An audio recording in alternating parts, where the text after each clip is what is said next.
E falamos aí sobre open source. Aqui a gente traz um artigo e um questionamento. Assim, será que o open source como uma fonte principal de renda funciona? Não. No Brasil, não. Então, Spoilers. No Brasil, me diz alguém no Brasil que vive de open source. Quero conhecer. Mas o Josh Goldberg, então, que escreveu esse artigo aqui, ele está há 2 anos focado em projetos open source.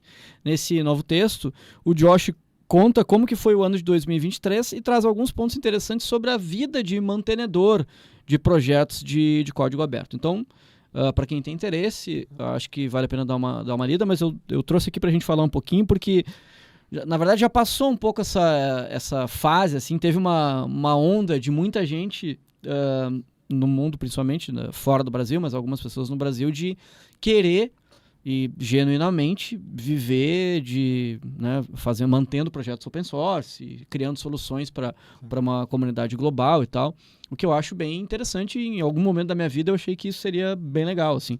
Só que, de novo, acho que a gente entra em assuntos que a gente fala aqui muitas vezes, né? Acho que eu não vejo assim porque aqui a gente tem que levar em consideração a vida desta pessoa aqui, né? Ele, há 2 anos atrás, largou o trabalho dele, juntou uma grana que... Ele apostou nisso, né? Investiu nisso. Que possibilitaria que ele, né, ficasse até sem trabalhar, e ele começou a apostar em continuar trabalhando nos projetos open source dele.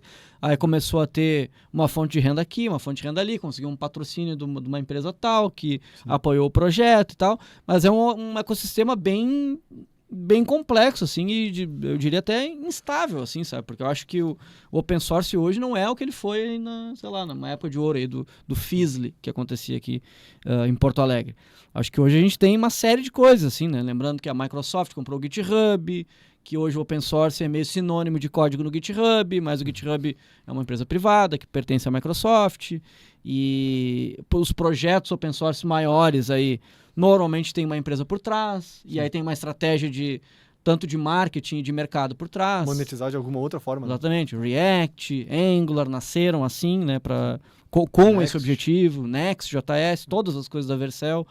Então não sei, acho louvável assim, mas fica a critério de cada um. Inclusive, eu acho que a forma mais rentável do open source é essa, né? Que é a que se provou. Eu sempre digo que se tu seguir o dinheiro, tu encontra o que funcionou, né? O que funcionou, como é que as pessoas ganham dinheiro com o open source? Fazendo isso aí, né? Tu lança uma coisa open source dentro de uma empresa que faz dinheiro de outras formas, que usa essa coisa open source para alavancar clientes, alavancar contatos, né? Alavancar, seja comunicação com a comunidade, de repente alavancar inovação, né? Traz a inovação por dentro do que é open source. Então esse caminho é o caminho que se provou que funciona. Né? Se funcionasse de outras maneiras, a gente já veria essas outras maneiras funcionando também. Então tem muitos projetos aí com doação e tudo mais, mas tu vai ver a pessoa que mantém tem um emprego. Né? A pessoa que mantém tem outras formas lá para realmente sobreviver. E aqui no Brasil eu acho que é sonhar em ser um jogador de futebol da seleção. Né? Eu vou conseguir, tipo, quer perseguir o teu sonho, vai, mas as chances são muito poucas de tu cair naqueles 11 lá, né, entre milhões que estão tentando. Então, acho louvável, acho fundamental fazer coisas de open source. Inclusive, uma maneira que eu encontrei para ganhar muito dinheiro com o open source foi melhorar minha carreira. Então, com o open source eu aprendi muito. Com o open source eu me envolvi em eventos, eu dei muita palestra, eu consegui empregos por causa do open source, consegui promoções por causa do open source. Então, acho que o open source viabiliza muito isso. Tu quer ganhar dinheiro com o open source? Talvez isso seja uma maneira que também já se provou, né? Muita gente acaba conseguindo isso, né? Então... Mas isso também tem que conjugar o verbo no passado, não sei como é daqui para frente, né? Porque eu concordo contigo, acho que a nossa carreira é semelhante, a gente estava nesse meio e de fato ajudou, né? A gente, enfim, conheceu muita gente, criamos a BrasilJS basicamente por isso, né? Sim. Por estar envolvido e tal, e sim, mas eu acho que o momento é um pouco diferente, assim, né?